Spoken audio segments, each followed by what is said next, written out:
Hello everyone, welcome back to my channel. দেখতে পাচ্ছি আমার সকালবেলা ঘুম থেকে ওঠার পরই মুখটা কেমন আলুর চপের মতন হয়ে যায়। আমার এই গলার ভয়েস শুনে তোমরা একদম ভয় পেয়ে যেও না, একটুখানি ঠান্ডা লেগেছে, দুদিনের মধ্যে আবার ঠিক হয়ে যাবে। তারপরে ব্রেকফাস্টটা করে নিলাম একটুখানি গোটা সেদ্ধ আর মুড়ির সঙ্গে। তারপর আর সেরকম ভ্লগ করা হয়নি, শরীরটা একটু খারাপ ছিল, ঠান্ডা লেগেছে, কিন্তু কী করবো বলো, অভ্যাস। এই ঠান্ডার মধ্যে চলে এলাম আইসক্রিম খেতে। আইসক্রিমটা খেতে খেতেই মনে পড়লো যে সকালবেলা একটুখানি রাজমা ভিজিয়ে রেখেছিলাম। তো সেই রাজমাটা চলে এলাম একটু সেদ্ধ করতে, তার সঙ্গে দিয়ে দিলাম একটু গোটা গরম মশলা আর একটু নুন।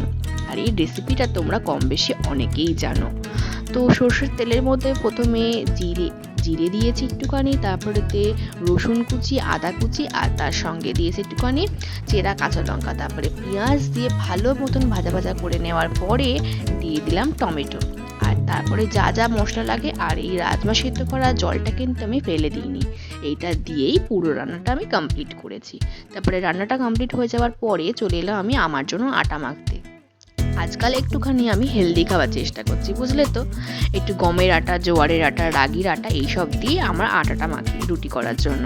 এর মধ্যে একটুখানি নুন আর গরম জল দিয়ে ভালো মতন আটাটা মেখে নিয়ে চলে এলাম রান্নাঘরে চা বানানোর জন্য। চাটা বানিয়ে চলে গেছিলাম পড়াতে। বাড়িতে এসে দেখি মোটামুটি ডিনার টাইমটা হয়েই গেছে। তো ডিনার করে আজকের দিনটা এভাবেই কাটালাম। টাটা, দেখা হচ্ছে পরের ভিডিওতে, বাই।